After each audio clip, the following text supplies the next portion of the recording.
হেমন্তৰ দালাল হৈ আমাক ভোট খুজিবা হে তাকো আমি চিৰা মেখেলা লাই দিম আৰু আমি কুটিও দুখাই দিম যি লাগে তাকে আমি দুখাই দিব পাৰো আমি লবলংঠা হৈও দিম তাক বিশ্ব শৰ্মাক ভূমি লাগে আমাক ভূমি পাত্ৰ লাগে আমি কোনোদিন সি যিমান ৰাস্তা বনাই আহিব এখন ৰাস্তাই দি আহিব নহয় তাক জুই জ্বলাই দিম আমি মহিলাগিলাই ৰাস্তাত থাকিম আমি লাংটিয়া হৈ হৈ ৰাস্তাত থাকিম ফটা লৈ লৈ থাকিম কেইখন গাড়ী আহিব হেমন্ত বিশ্ব শৰ্মা আমি মাতি নিদিওঁ আমি যোগ যোগ এটা মাতি লৈ আছোঁ আমি আমাৰ মাই পিতা এতিয়া জন্ম হৈছে আজি অতক দিনৰ পৰা আমি টেষ্ট দিম মাতি নিদিওঁ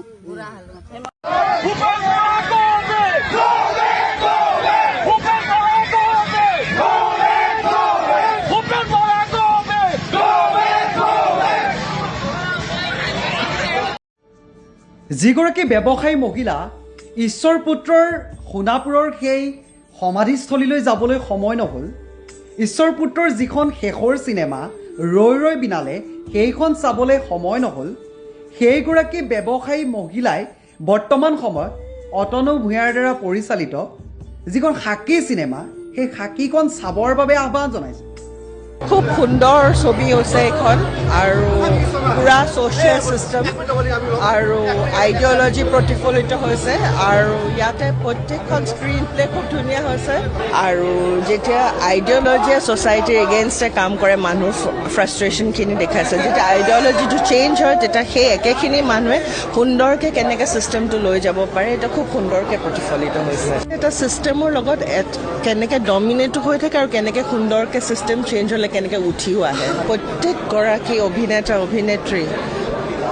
যিখিনি এক্টিং কৰিছে খুব সুন্দৰ হৈছে আৰু এইখন ছবি সকলোৱে চাব লাগে কাৰণ প্ৰত্যেক মানুহৰ লগত প্ৰত্যেক ইণ্ডিভিজুৱেলৰ লগত এইখন সুন্দৰকৈ ৰিলেট হৈ আহিছে এখন খুব সুন্দৰ অতনুভিয়া নিৰ্মাণ কৰিছে আপোনালোক যাব নেকি সেইখন চাবলৈ যিজন ব্যক্তিয়ে ঈশ্বৰ পুত্ৰৰ চৰিত্ৰ হনন কৰিছিল ঈশ্বৰ পুত্ৰৰ চৰিত্ৰৰ ওপৰত প্ৰশ্ন উপস্থাপন কৰিছিল সেইখন চিনেমা নিজেতো টিকট কাটি চোৱাটো বাদেই দিয়ক সেইখন চিনেমা চাবৰ বাবে প্ৰযোজকে যদি ফ্ৰীকৈও টিকট দিয়ে তেতিয়াহ'লে আমাৰ সাধাৰণ জনতা নাযায় কাৰণ জুবিন অনুৰাগী আপোনাৰ দৰে ইমান দুমুখীয়া চৰিত্ৰৰ মানুহ নহয় আমি জুবিনদাৰ ন্যায়ৰ অপেক্ষাতে ৰখি আছোঁ